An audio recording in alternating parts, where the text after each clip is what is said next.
I think like one of the first things we could probably try to figure out is like, who put this band on the list? That's a good question. And I say that not knowing if I can claim, like if I'm responsible or not. Like we put this list together and I don't know who did it. I'm at a loss. Yeah, I'm at a loss too. Whoever did this maybe had done it as, a jest, right? just to force us to listen and look deeper into the artist. And well, joke's on you if it was in fact not me, because I was interested. like someone thought they were doing just throwing something on the spreadsheet for a goof, and then all of a sudden, guess what? Let's have a look. Okay. We would absolutely do that, and we did. And well, one of us did anyway, unless you gave access to somebody else. We should probably say what we're doing. Oh yeah, yeah. And maybe who we are and what this is. Nah. Yeah, the intro. We did the intro. Yeah, that was the official intro to this episode. Okay, cue the music.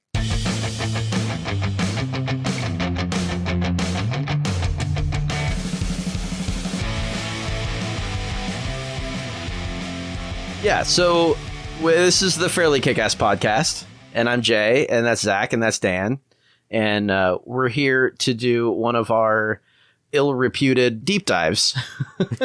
Our regionally famous deep dives. Our household famous deep dives. Our moderately poorly reviewed deep dives. Our criminally insane deep dives. This one I don't believe is criminally insane. Just kind of apparently brings one to a loss of words. Yes, that is a good way to put it. Well, let me set the scene then. Okay, so imagine this scenario. It is the summer of 1993, and you're sitting at home yelling at your agent for not getting you that audition that you were just so perfect for. Instead, you're stuck with this modeling gig, which it just in your heart that you're an actress. You are flipping absentmindedly through a trade paper. It's called The Stage, if you care. That's the trade paper you're flipping through. And you see an advertisement from Heart Management. Now, it's a father-son duo, Bob and Chris Herbert. You've heard about them before. And they are seeking 5 lively girls to form a music group. Do you have what it takes? Well, you might just be able to become a Spice Girl. Yes. My God, it's like you were sitting in my living room that day. That day, it was yesterday. Congratulations, Dan. You made it. You made it. Where's catering? Right. So if you haven't figured out, we are talking about the Spice Girls today. And that is how they got started. They saw an advertisement in The Stage, which is a trade paper, seeking 5 lively girls. I didn't know that about them because that's how much I cared in the 90s. Yeah, I'm in the same exact boat. It was like they were there or they weren't there one day and then they were there. I was like, that was sudden. Well, it was like they weren't there one day and then they were everywhere the next. Yes. Yeah, yes. And that's actually how it really went. We'll get into that. So that advertisement was answered by about 400 women from all over UK. They showed up for the audition at London Dance Works Studio. And those aspiring pop stars were then placed into groups of 10. And they were told to dance to a choreographed routine to the song Stay, as done by Eternal. Now, if you don't remember that song, you're not alone, but I'll catch you up real quick. The song is a New Jack Swing tune that Eternal covered. I can't remember the original artist. I should have written that down. They covered it in 1993, and it was like an immediate hit in the UK. It actually reached number 19 on the US Hot 100 as well. The song is kind of a bop. I really enjoy this tune. Just to real quickly clarify that, it was written by Bob Kozuri and Mark Stevens, originally recorded by Glenn Jones. All right, cool. Thank you. I'm probably going to need a few of those fill-ins because my brain is Swiss cheese. Oh, I got you, fam. Cool. So in addition to that choreographed bit, they were all required to perform a solo song of their choice, and those songs are lost in the ether somewhere. No one knows what the finalists chose. They're not even talking about it. I smell conspiracy. All right. So Bob and Chris Herbert, Heart Management, they gave us some thought for a few weeks, and they narrowed it down to like a dozen individuals, including Victoria Adams, Melanie's Brown and Chisholm, and Michelle Stevenson, who you might recognize as not a Spice Girl. This is now April of 1994. A tenacious redhead pushed hard enough to make the callback to the second round despite being dismissed in the first round. That individual's name is Jerry Hallowell. A week later, Victoria, Melanie Brown, Jerry, and Michelle were asked to come back and perform Signed, Sealed, Delivered, I'm Yours as a group and as individuals. There was a fifth finalist, but apparently I couldn't be arsed to write that down either. So instead, I will just jump to the part where she was replaced by Melanie Chisholm as a last-minute alternate. That group, those 5 individuals, would be known as Touch. That was the name of the group, which is an awful name for a group. That's not great. That's not good. No, that's a one-way ticket to Nowheresville. Right, so you got these 5 people called Touch, and they all move in together in a 3-bedroom house in Maidenhead, Berkshire.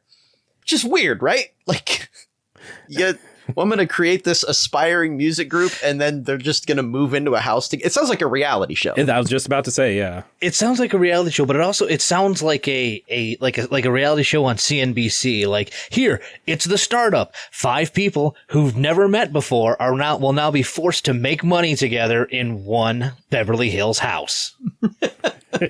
Please tell me that Jim Cramer's shows the host. up on someone's fall schedule.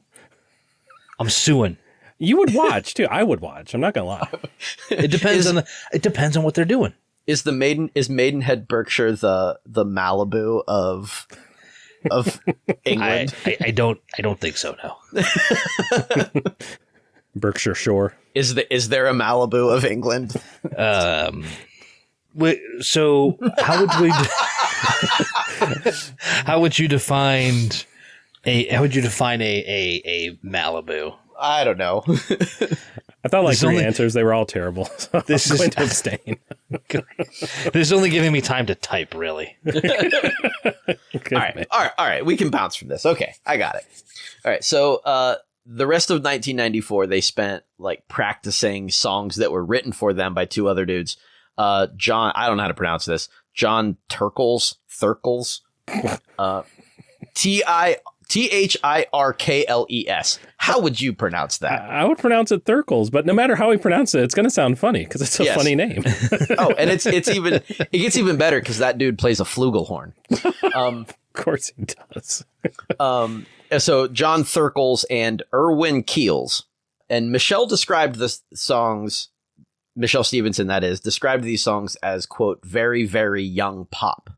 But at least they were choreographing their own dance routines. And they started recording some demos. And then a few months go by, and Michelle gets fired for, quote, a perceived lack of commitment. That sounds very conveniently vague. Interesting. Yeah. Well, it also kind of makes sense since she clearly hated the songs they were working on. Well, okay. So, but I don't mean to completely derail you, but before I need to point something out because we made that whole joke about Maidenhead, and inadvertently it works because Maidenhead is actually kind of in what's known as England's Silicon Corridor. Okay. So actually, yeah, I didn't know they had one of those. That show could work. Okay, back to the real story. So I get stuck on some of these names because they're hilarious to me. I love them all of the names in this Should story. we offer a blanket apology to any of our UK listeners right now, or wait until after? Yeah, sure. Why not?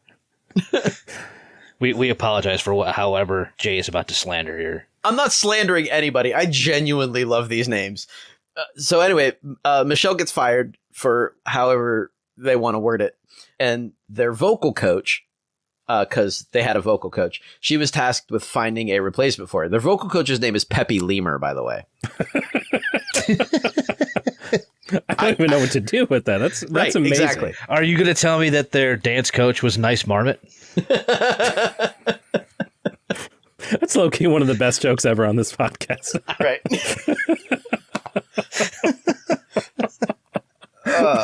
Bravo. All right, so Peppy Lemur has this short list of people that she's going to invite to be in this girl group. And her first choice turns them down. I don't know who that is, but lands on Emma Bunton as her finalist.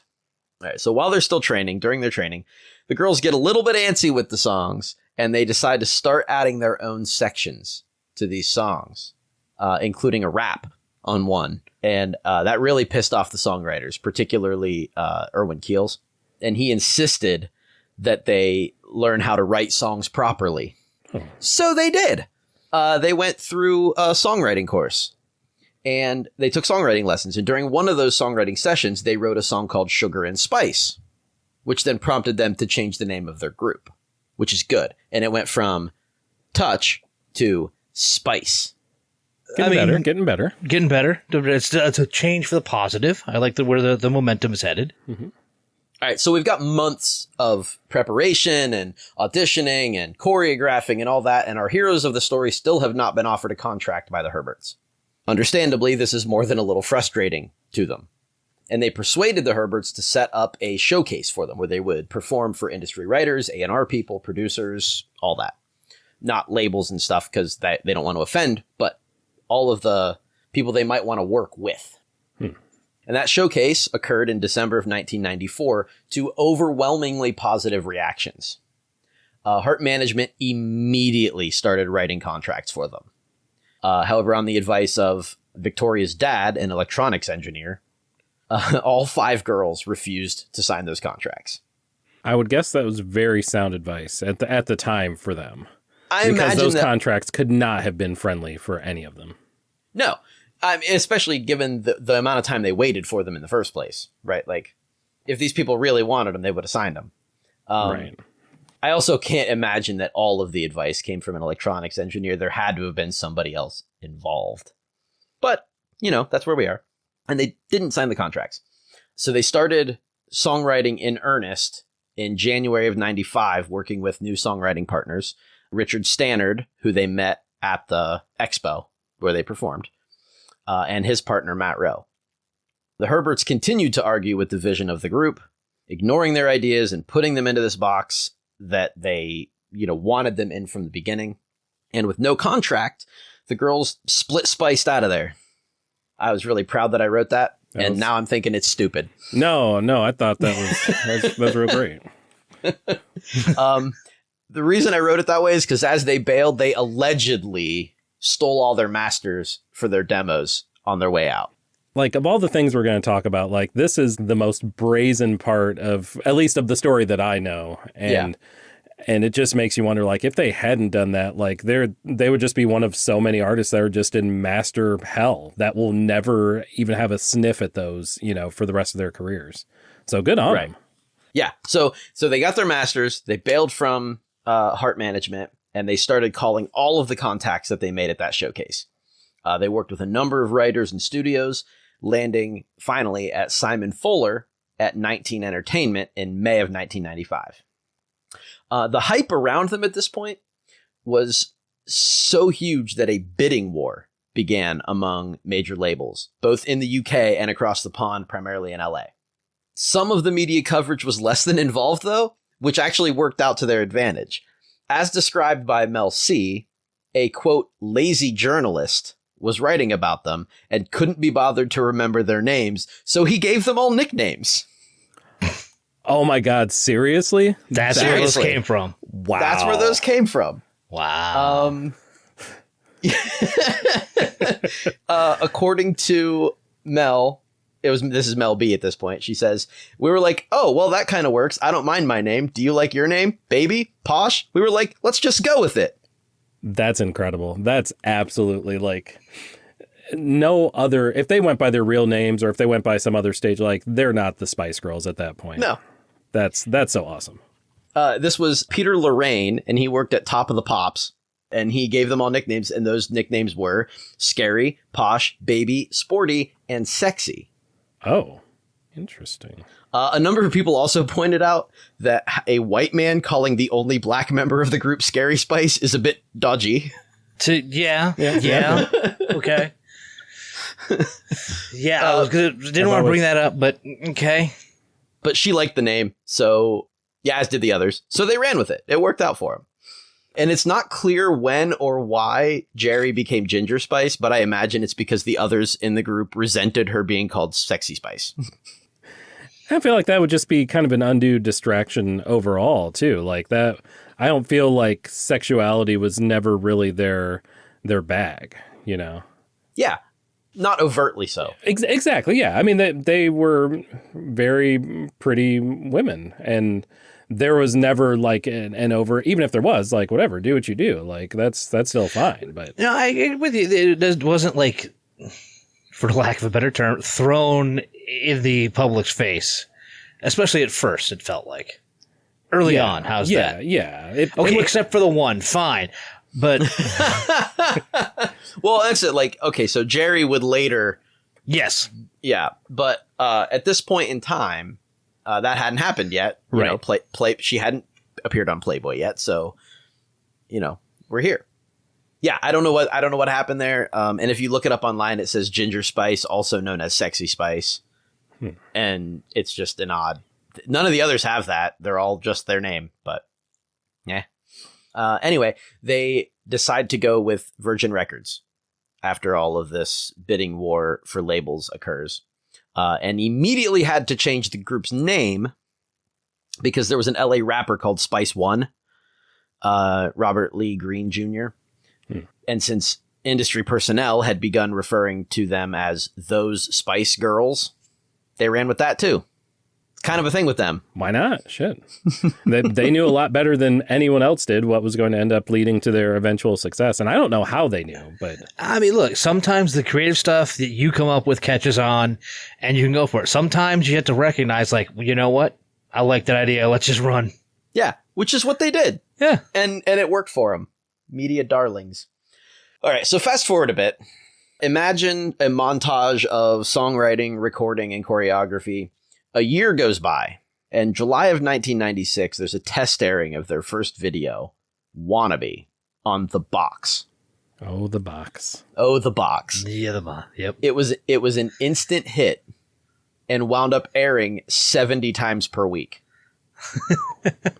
That's a hell of a work rate for The Box. Right? I was like, if you ever sat in front of that staticky black and white television, waiting for the scroll to decide which one you wanted to pay for. Oh, yeah. Maybe I was the only one whose TV was black and white at that time, but still. I forgot that you grew up in, Dickensian, Ohio. It's Toledo. Yeah. 6 of one, half dozen of the other. Uh-huh. Yeah. No, we definitely had the color TV, but the color was fading so much that it might as well have been black and white. So, actually, the thing about the first TV I remember was one of the giant color, like, console panel TVs that was a piece of furniture as well as a TV. Oh, those fuckers took up a room. Yes, they did. They were also like 3 tons heavy. Yeah. Well, this in between all of the waiting for Atlantic Star's masterpiece to play, this tune showed up there 70 times a week. What a reference. Oh, nice. Well done. And also at this time, the Spice Girls were doing a lot of press in-house with Virgin, as well as on British television. Their first live broadcast spotlight was on a London weekend television show called Surprise, Surprise, which is fun. That it was the BBC's weird, man. Yeah, I know. I mean, the fanfare around them was ridiculous. So statements would come out saying things like, Paul Gorman, who was a writer at Virgin, he said things like, an all-girl, in-your-face pop group with enough sass to burst that rockist bubble. That's a very British sentence. Yeah. Yeah. The song Wannabe hit number 1 in 37 countries and became the best-selling single of all time from an all-female group. It's incredible. They followed up that song with Say You'll Be There in October, then the full-length debut album Spice in November. So let's talk about that album. Let's indeed talk about that album. Everything that you mentioned, Jay, about the kind of the journey to get there, like the kind of the central piece to me in all of that was that the 5 of them were never, even if they were, taking this idea from this person or that concept, like they were never just passengers. they were never bystand. They were acutely involved in every step. Like you mentioned, being able to kind of get more into the songwriting process, learning, the quote unquote how to write a song, which, I mean, that's kind of in my opinion, that's kind of a garbage statement. Like who gets to gatekeep how to write music? I'd say they did a pretty good job overall. Yeah. But they were involved in the melodies, the lyrics, the choreograph, for music videos, for stage work, every aspect of it, more so than probably the vast majority of artists of that time. And the result is something that was refreshing at the time, something that I feel like holds up really well even today and is just fun. Spice and just the Spice Girls in general were never going to be like a critically acclaimed group from a classically trained standpoint, because that's not what they were supposed to be. That's not where they excel. That's not where they shine. But as far as being musicians, absolutely. But more than that, performers. And I feel like as a performance, Spice was a absolutely knocked out of the park album. It has a youthful vigor to it that was sorely missing at the time. Almost I don't know. I wrote exuberant innocence, and I actually kind of stand by that, even though Two Becomes One is very clearly about fucking. Yeah. But it's so right. Cute, though. It's such an adorable song about fucking. An adorable sex jam. I don't think that label applies to any other song. Right. I'm sure we could find that's a top 5 list for you. No, please don't. Because we could do it and it would be terrible. Yes, it would be awful. But before I get too into the weeds on some of the other tracks on this album, let me kick it over to Dan. What did you think about Two Becomes One and the rest of the many singles and the off singles on this album? Well, it's interesting you introduced that way, because the first thing I wrote down is that this, like, just in general about the album, is that it is a very tight, well done pop record, and it's held aloft by those singles. It is clean, and much of its time, while representing the odd place that pop actually was back in '96. And I think that's something that's kind of lost as we come to this era of pop music, especially, is that for the mid '90s, pop had a a crisis where it didn't know what it wanted to be. And it really wasn't until the onset of acts like the Spice Girls that it started to reform its own brand towards the later part of the decade.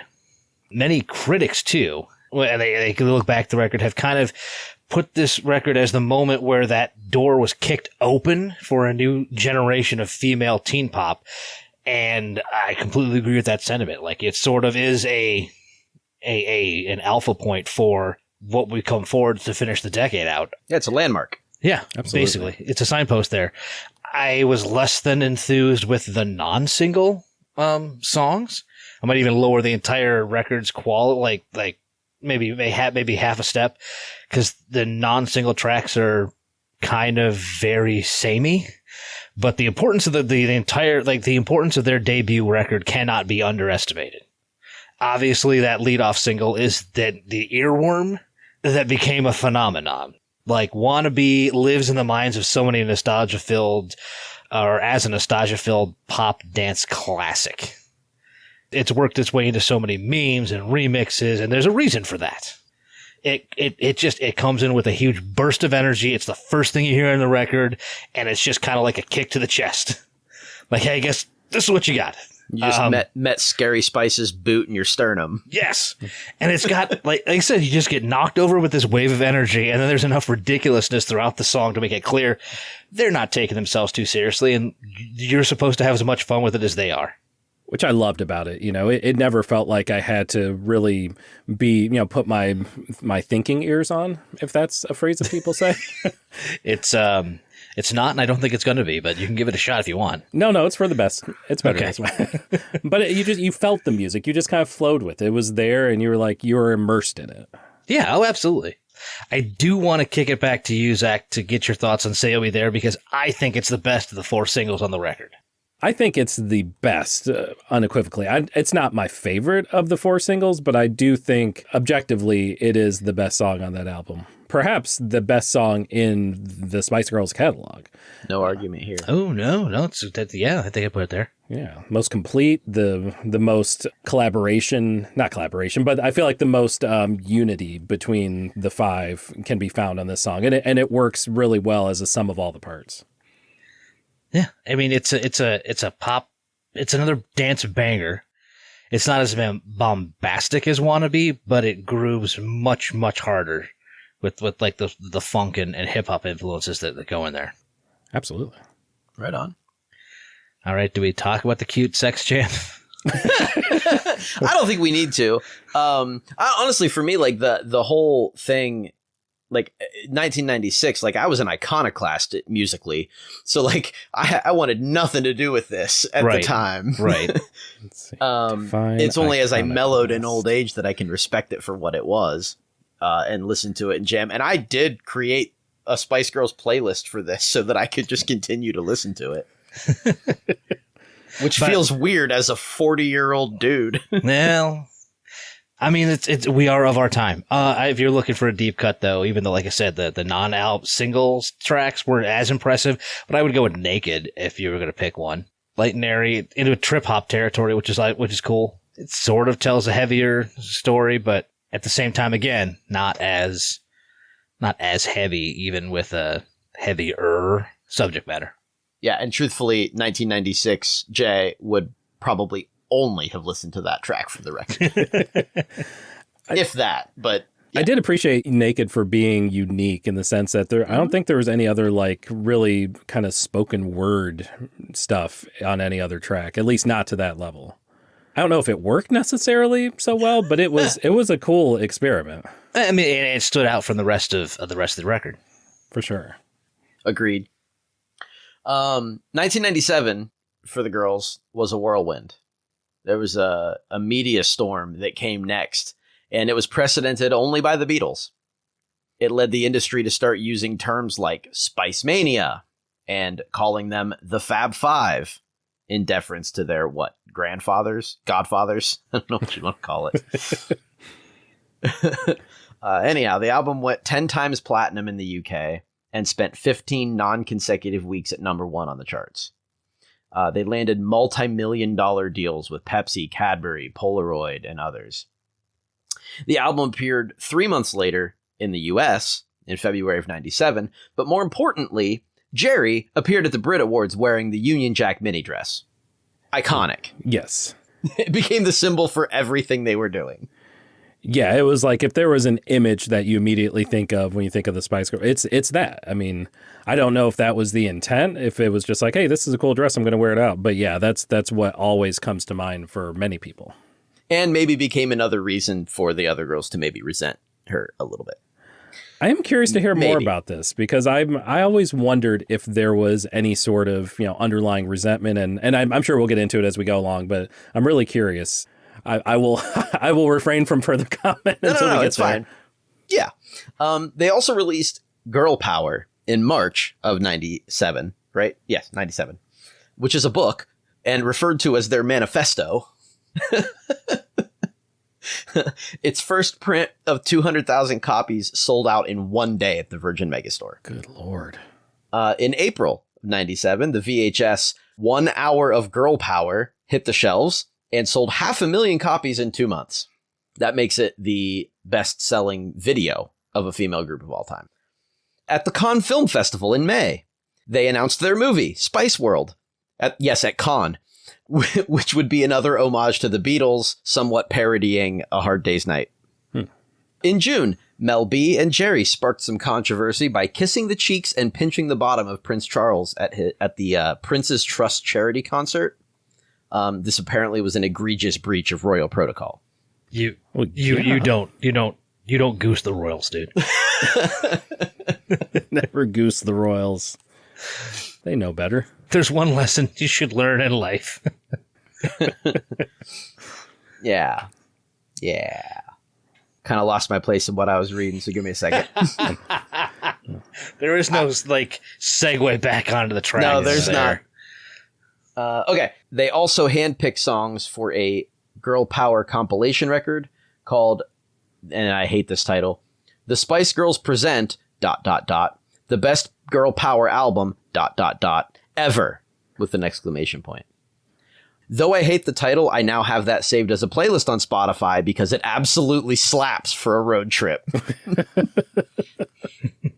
Seriously, this playlist is bonkers. It's got like everything. Tori Amos, Sister Sledge. I mean, it's Aretha Franklin. Like, it's so good. It's an absolutely phenomenal playlist. Holy moly. Yeah. Brilliant. So whether or not you like the Spice Girls, you gotta love their taste in music. Yeah, I'm looking at it right now. There are some powerhouses on this. Right? Holy crap. Yeah, I think I'll be making a playlist later too. Right. It's pretty fantastic. So they start filming the movie then in June, and it was supposed to contain the music from their second studio album. There's a problem with that plan, though. They hadn't started writing it yet. Seems to be a challenge. Yeah, they hadn't written anything for the album or the movie because of their media schedule. And this led to an absolutely grueling schedule of writing and filming. One of the songs on it, Stop, is even about being overworked by their management. So filming for the movie wrapped in August. In October, Spice Up Your Life was released, becoming the group's 5th consecutive #1 single on its debut. Here's the real trip. Also in that October, they performed their first major live performance. Wow. I didn't realize, I guess when else would they have had a chance to actually play in front of a live crowd? Yeah. I mean, they'd had a few smaller things, obviously, but like this was their first major live performance, and it was in Istanbul. Interesting.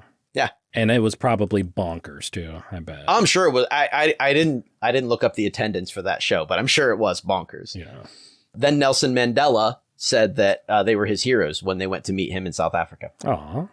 All right, so they were riding high at this point, but like exhausted. And this is when the criticisms start to roll in. But let's talk about the music on the album first, before I get into any of that. So let's talk about, what's the name of the Spice World? Yeah. Yeah, that's I'm all over the place, man. It's hard to keep track.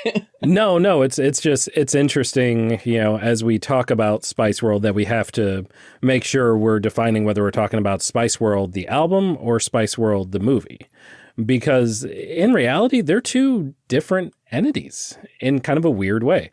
There is no official soundtrack to the movie Spice World. Yes, there is an album named Spice World. And in fact, the album title has no space in the words between Spice and World, and the movie title does have a space because, who needs consistency? but for all intents and purposes, it obviously is the soundtrack. And honestly, as far as albums go, and maybe knowing about the time constraints, knowing about the crunch that they had from their media engagements, from their eventual touring, there wasn't really a ton of difference, I felt, in terms of Spice World versus Spice. It feels like a more mature album. It feels better in all the aspects that you want. Better instrumentally. They did return several of the same musicians and production crew from the original album. The feel is still the same, but it just seems like a better implementation of the same. The vocals are a little bit stronger. The instrumentals are a little more varied. It's a little more polished from a production standpoint. It's just Spice, but better. The songwriting is it's about the same. But again, as we talked about before, you're not listening to a Spice Girls album for Shakespearean prose. You're listening to it to have fun and to have a good time. And unfortunately, for me, that's where Spice World, the album, falls flat. Because as an album in a vacuum, this was just not nearly as fun as the original debut album. With the exception of the first track, Spice Up Your Life, which is a super fun song.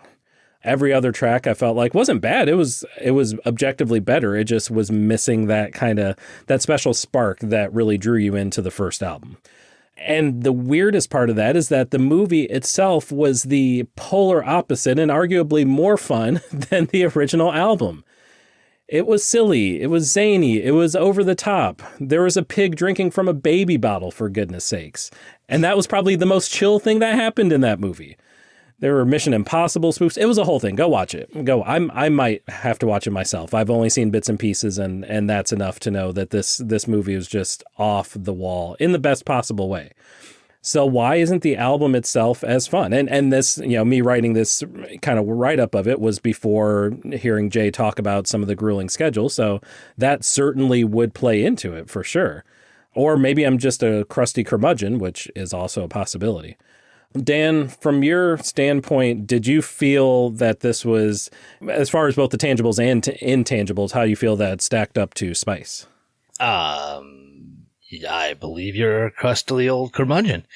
While this was clearly a markedly better album than the predecessor, I called out the non-single tracks on Spice because they all felt the same thing, but at least on Spice World, they felt like they had more effort put into them. Even though they were churning this thing out in less than a year from that previous album, it would be hard not to produce the same sounds, but they worked more musical influences in. And like you mentioned the vocals, and yeah, they're cleaner and they're shinier, and this time they fit every track. And the harmonies are on point for these. I know we're working with a small sample size, but I'd put this at 1 of 3. As far as the album goes. Yes. Right. Okay. I mean, I agree with you on Spice Up Your Life because, again, they kicked off the record with just like another like punch of energy, some salsa and samba influenced production in there. And again, it's the sound of the group is evolving, even though the songwriting is still remaining relatively simple there. So there's that. And then you mentioned Stop, and it's a nice song. I mean, it's interesting because it's a throwback jam in the 90s. So instead of going back to the 80s, it goes back to the 60s. And it does have that, it evokes the feeling of a classic Blue-Eyed Soul track. And I think it's probably the cleanest vocally that the song that they've done. The vocals are clean, they're bright, they're light sounding. And then they put out a third single, so ballad. Too Much is like, it's a contemporary R&B track. The harmonies are there. It's tuned to the minor key so that it pulls out the emotions. Unadmittedly, while this is a better slow jam than Two Becomes One, I completely forgot this song was even theirs. I knew of his existence, but I completely forgot they did it. It's fair. Then if you wrap up with Viva Forever and you're reminded just how much of an influence in pop music the steel-stringed Spanish guitar was in the late 90s. Right. Okay. And follow me. When you heard Viva Forever, tell me what was the first thing that popped into your mind? I don't remember. Yeah, I don't either. I liked it. I enjoyed it, but there wasn't like an overarching thought. All right, then I guess fade that song into the back of your mind, and now on top of that impose La Isla Bonita. Oh, okay. I could feel that. Yes. Yeah.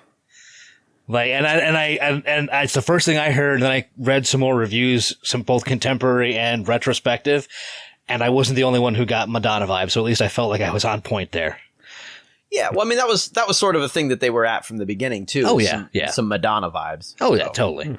I mean, of the 4, probably the weakest, but because there's a lot of ideas in the song that aren't quite fleshed out, but and cool. I actually can give you 2 deep cuts, even though it's weird to say on a 10-track album. But my favorite of the album is Never Give Up on the Good Times. Like you said, you wanted fun. That's a fun disco-y funk dance pop thing.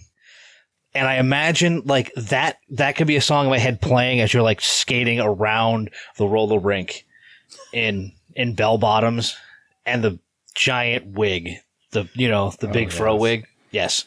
Because it's 1997 and obviously that's how I rolled. Well, that wasn't accusatory, but it was 1997. So you knew that we also had the school dances out at the, like, I don't know about y'all. We did the school dances out at Ohio State. Like that's how that went. Yeah. Those memories of the one time in my life that I skated and it went as poorly as you could imagine. I say that, or try to recall it with a memory, but that's also the location where I put my tooth through my bottom, right, or my top lip. So I don't know how. Ooh. Yeah. It's all the, yeah. Hey, Dan, what was your other deep cut? I was going to have some more fun with that, though. Told us. yeah, I did. The face planted the fucking lip. But no, the album closer, Lady is a Vamp, is just an odd, jazzy musical pastiche that doesn't fit with the other 9 tracks, but it's because it's a Spice Girls album. It makes total sense. And again, it is ridiculous, but fun. Right on. Yeah, would not at all disagree with you that this is far and away the best album, objectively the best album in the catalog. Right. I don't think it's close. Again, there's a small sample size still. Yeah. But yeah, I think they did a lot more, and it's even more impressive when you now know what kind of time crunch they're working under. Yeah. Yeah, the pressure was kind of extreme on them at this point. The explosion of their popularity, which it hits everybody hard, right? When they rise to fame that quickly, you hear child stars talk about that all the time. Like, they just can't cope with that. And in this case, it brought some backlash from media and their constituency. The exposure was just getting to be too much. So they had been signing sponsorship deals with just about anything with a product or service. It was unprecedented merchandising. And by June of 1997, it is reported that the Spice Girls had applied for over 100 trademarks. Wow. Some of their placements included the Polaroid Spice Cam, for what you just needed it was red. There were Spice Girls trading cards. There was Impulse Spice deodorant and body spray, which was available in 50 countries and was the brand's most successful fragrance ever. Plus product tie-ins with Benetton Fashion, Xeon watches and clocks. British Telecom had Spice Girls themed phone cards. Elizabeth the Chef made themed cakes and cupcakes. The supermarket chain Asda in England carried over 40 products that displayed their images. This was clothing, kids' meals and snack boxes, stationery, etc., like everything. And they were featured on more than 16 million sold bags of Walker's crisps. Holy moly. As a group and as individuals. The shortbread cookies are great. The Walker shortbread. I've never had the crisps. Yeah, I imagine they're not sold very frequently in the U.S. here. So no, I definitely have to get them from Amazon. But I believe they'd be Lay's to us, because I think Frito-Lay ended up buying them down the line at some point. interesting. Okay. All right. Learn all kinds of stuff on this podcast. Yeah. I mean, it could be bullshit. I'm not looking it up. Insane.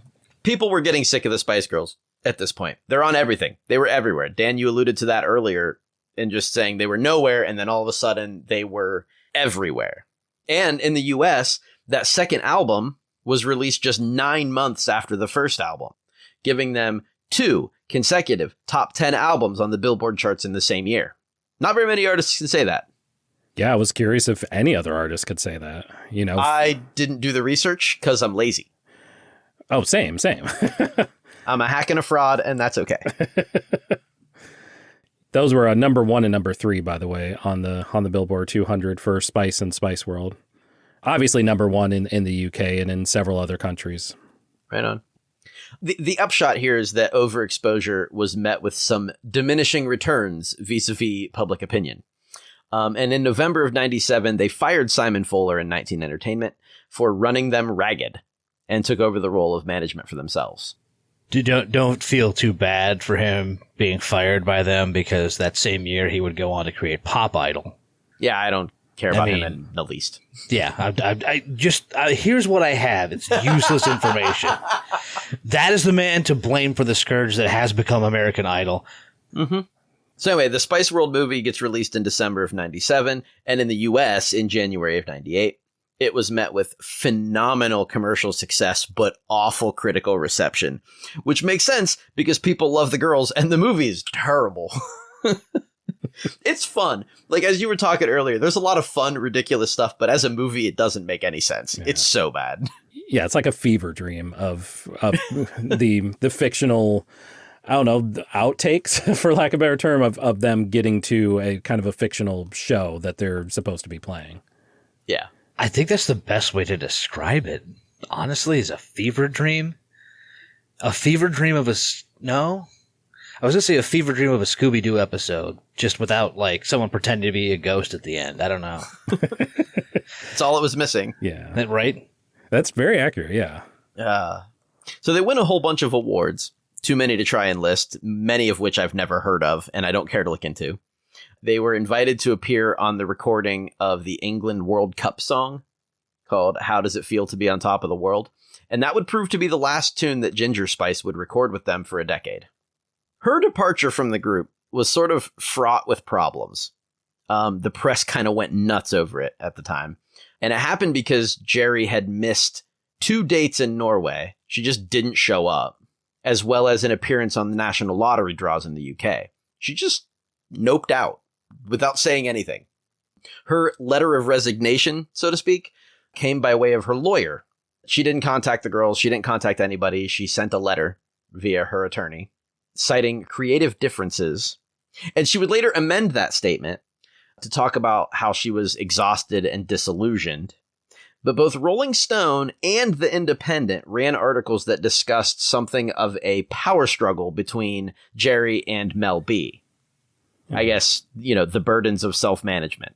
Which I feel like that's going to happen with any group. You know what I mean? We probably have dozens and hundreds of stories about like any group or even duo that you have. Like you're going to have those struggles.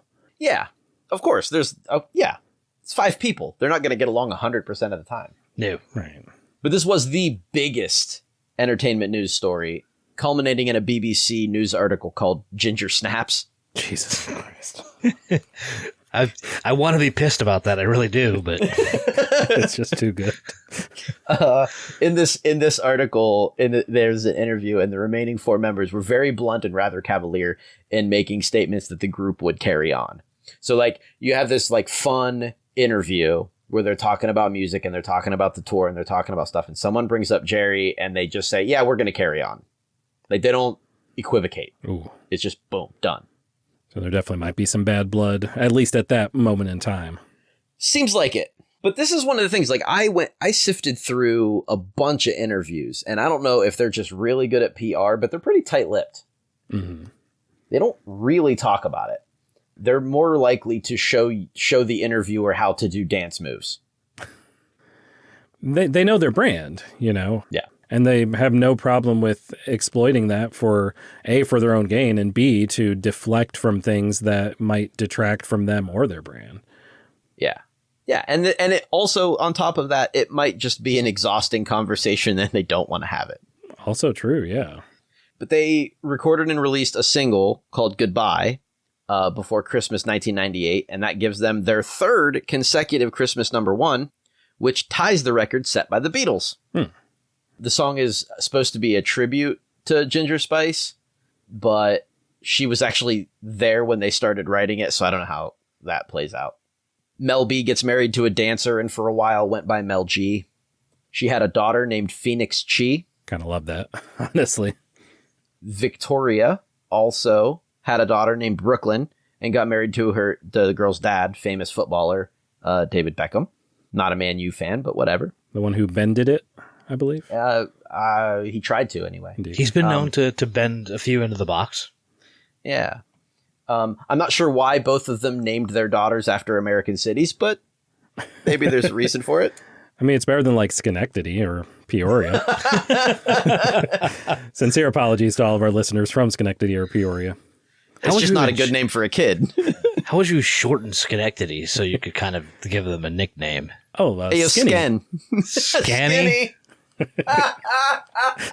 Not ideal, but I was going to go with Necky, but yeah, I was just gonna say there's no Necky. way. it's like a Donkey Kong boss.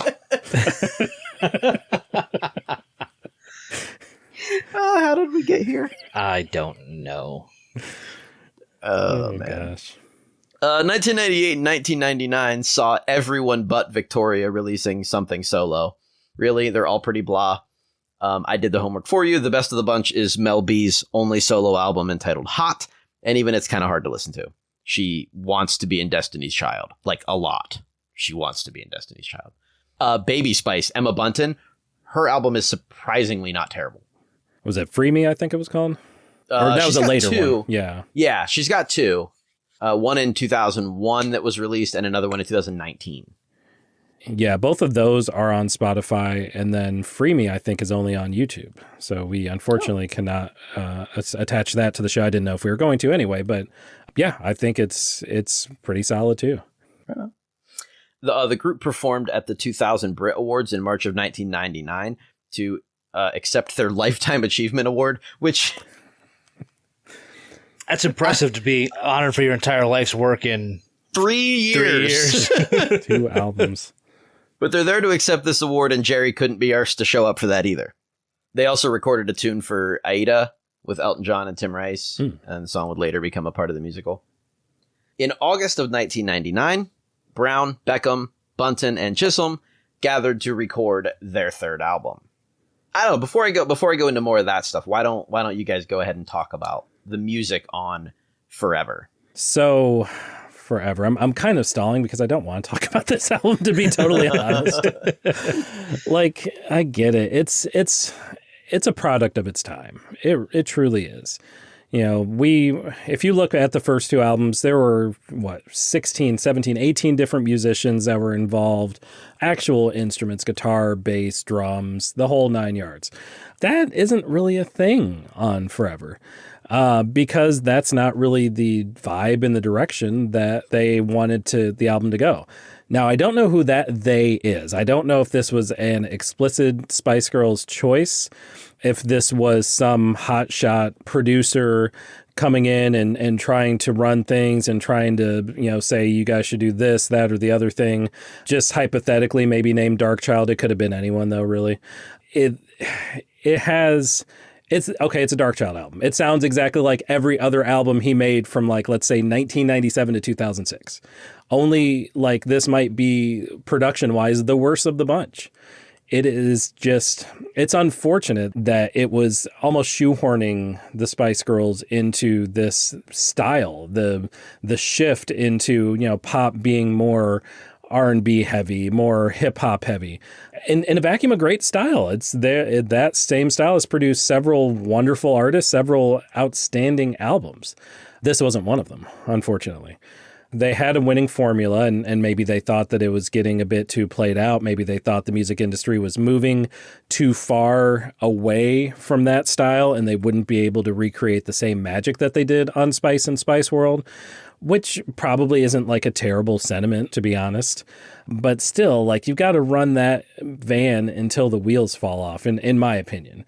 Until the people tell you, we don't want to hear your style of music anymore, you keep giving them, something else with the word spice in it, with the same feel, with the same vibe, and you keep going with it.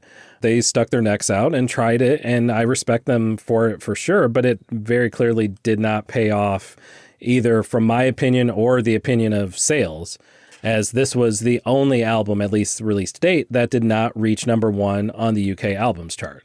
Which is astonishing that there was a Spice Girls album that didn't hit number one in the UK, but this one did not. It topped out at number 2. We can talk about that in a moment, though. Yeah, more to come. Breaking news there from Jay. But I think that covers a lot of the album, and I would really like to get into the songs because I don't know if I'm in the minority here again. Dan, what say ye? No. Now, no doubt, Forever is their most mature work. There's it's ballad heavy, but as you mentioned, all of the production dates it to 2000. And that's probably the biggest knock on the record. That sound might be absolutely completely dated. And that's not always a bad thing, but in this case, in doing that, it sacrificed the group's energy and personality in the process. So where the first two records are far more timeless, even though they fit very well into the 90s pop pantheon, this one is dated. And the songs just run together, even the singles. They let off with Holler. It's funny that you mentioned that Mel G at this point clearly wanted to be in Destiny's Child, because that's what Holler is. It's early Destiny's Child. And that they did it with middling results. I mean, the elements are all there.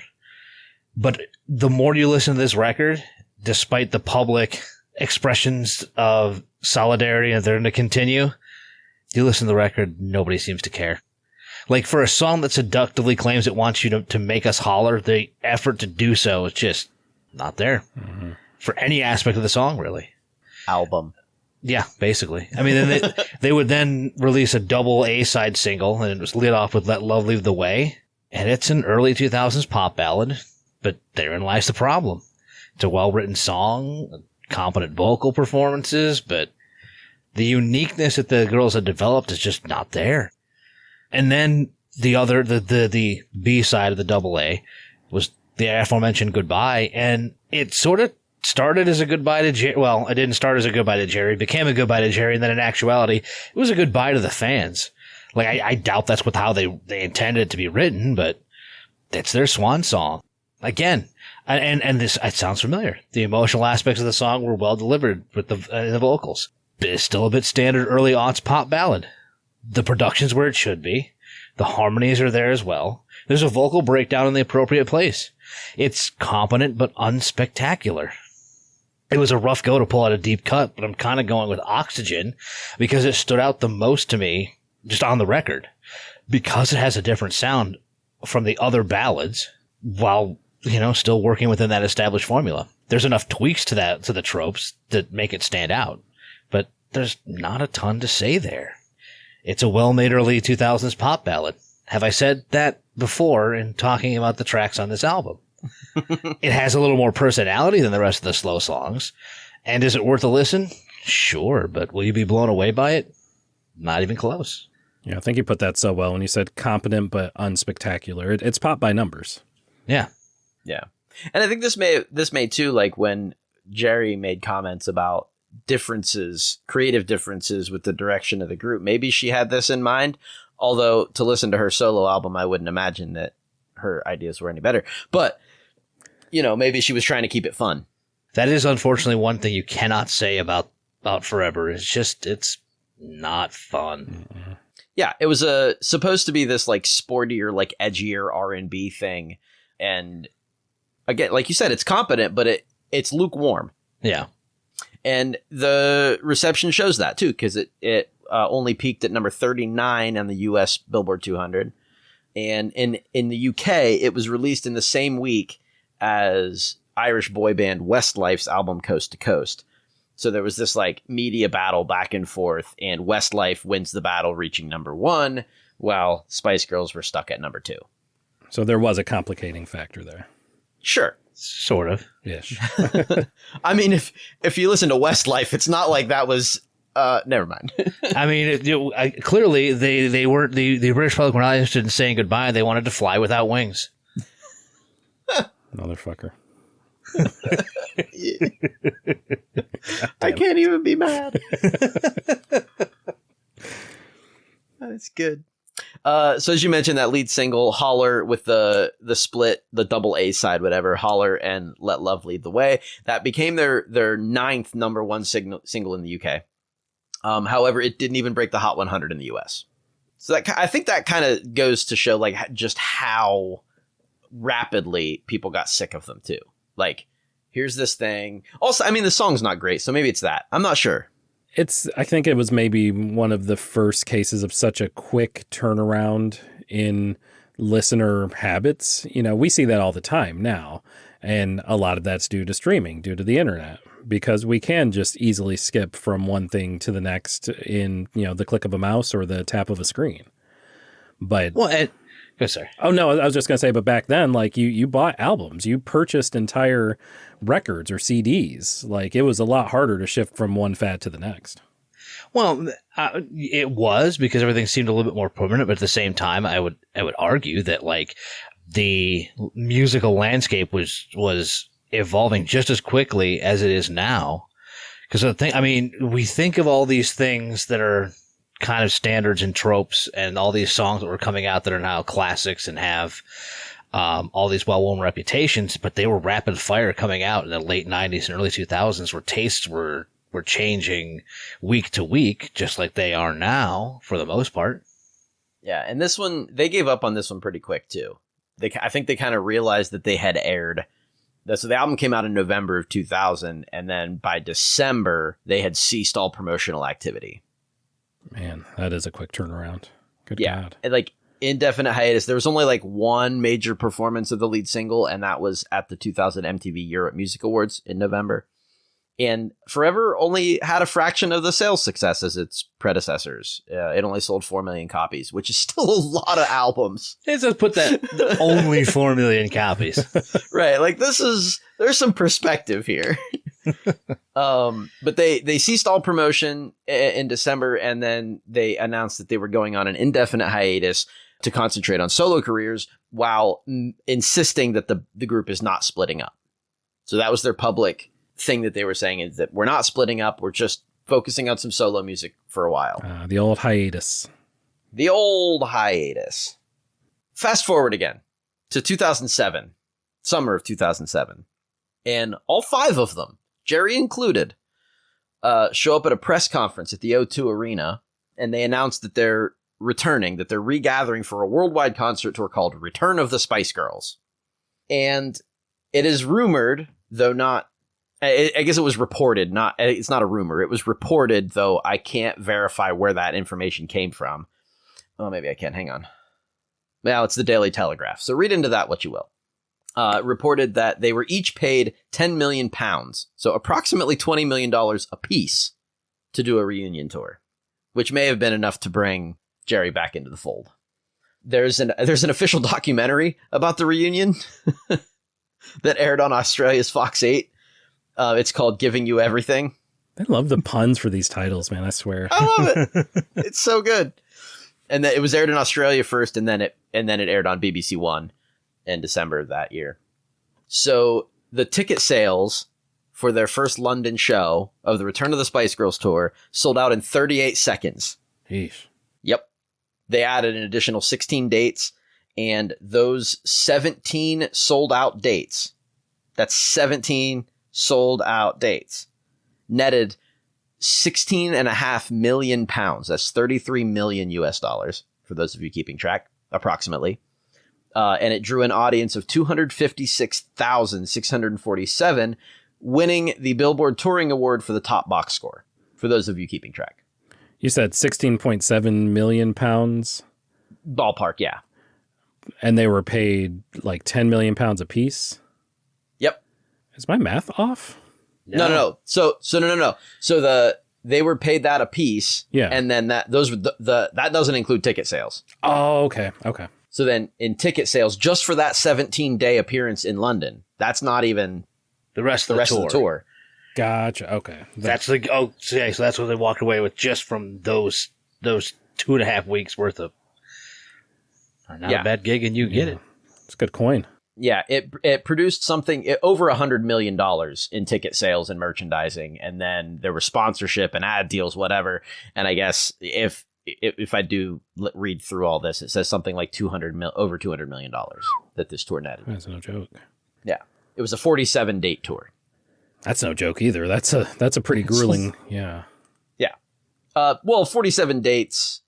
Probably throughout In like a half like year. 12 months. Yeah. Oh, I think it was a full year. Wow. Like, there was a lot. It ended in April of 2008. So like at least 6 months. Yeah. Anyhow, they won a whole bunch more awards, including Capital Music Icon Award, Glamour Award for Best Band, et cetera, et cetera. They got the Vodafone Live Music Award for Best Live Return, which had them beating out acts such as Led Zeppelin and the Sex Pistols. In good company. Yeah. And then I'm not sure what to do with this information. So Jennifer Saunders and Judy Kramer put together a Spice Girls stage musical that they called Viva Forever. And it was supposed to be like this, similar to like Mamma Mia for ABBA, where like it used the group's music to create an original story. I've not seen this, and I'm not sure if I want to either.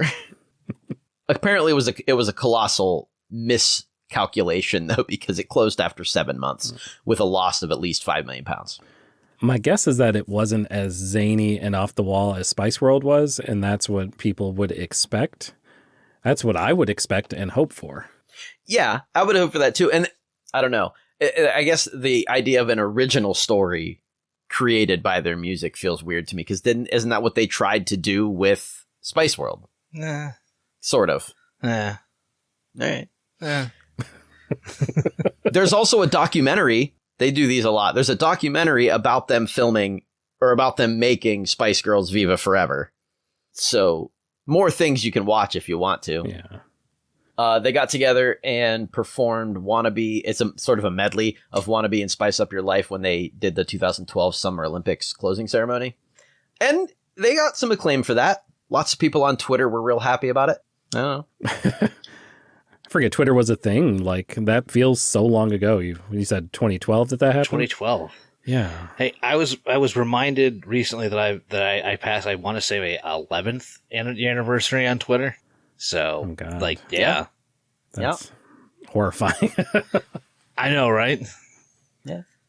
Then in 2016, Mel B, Emma, and Jerry released a video that they were like celebrating the 20th anniversary of Wannabe, and it kind of teased some news for them as a three-piece. And Beckham and Mel C, they decided not to take part, but they said okay. Like, yeah, it's good. Go for it. Whatever. And they did a new song as a three-piece called Song for Her, and it was released in November 2016.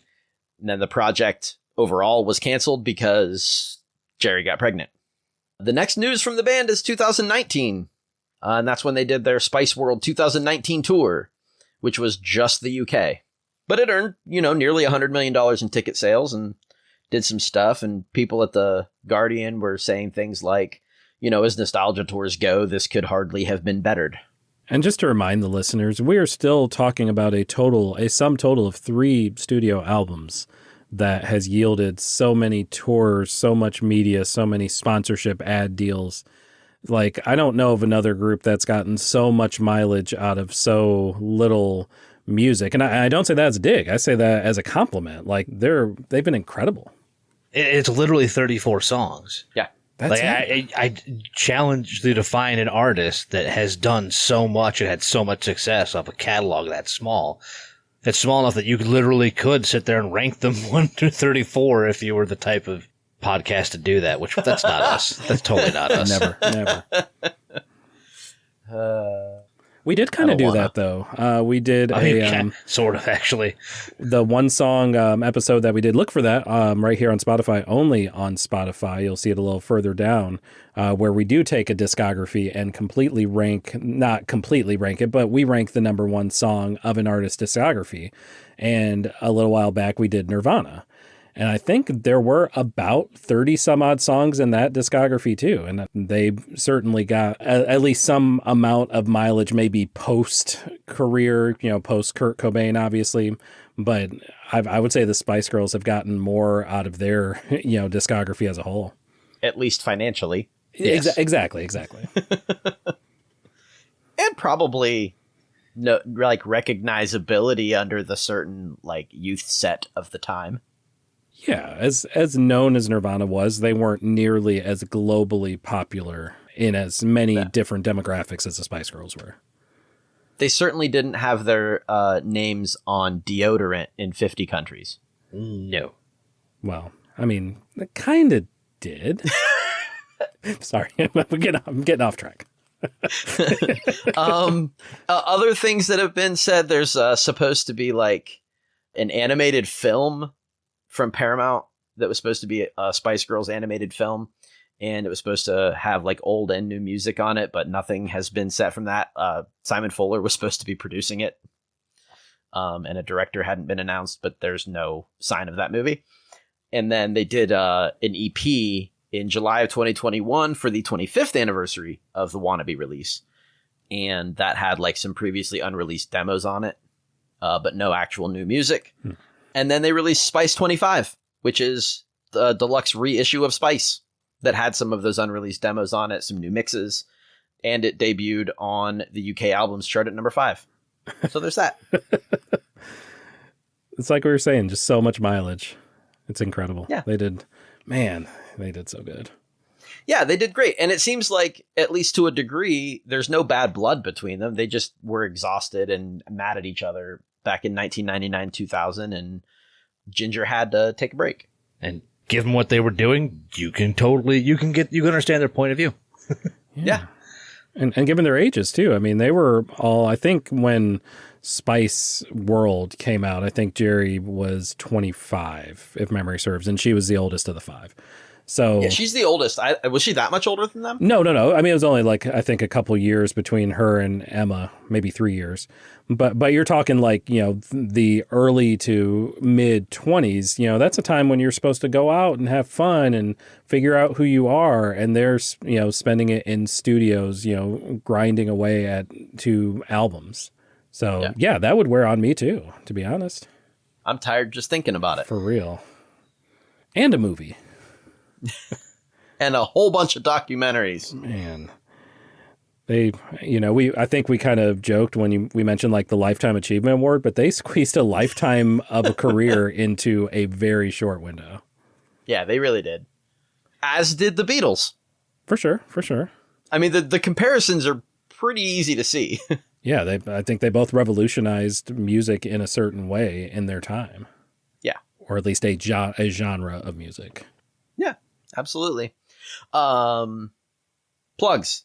Do the plug things. I can't land this plane. Oh, let's land it in, I don't know, somewhere in California. Let's say Rancho Cucamonga. I don't know where Twitter is based out of, but wherever it is, they are going to have servers for you to attach your little device to once you go to www.twitter.com/fairlykickass and check us out there. fairlykickass@gmail.com. I actually have been to the Google campus. It's very pretty. And the website, www.fairlykickass.com.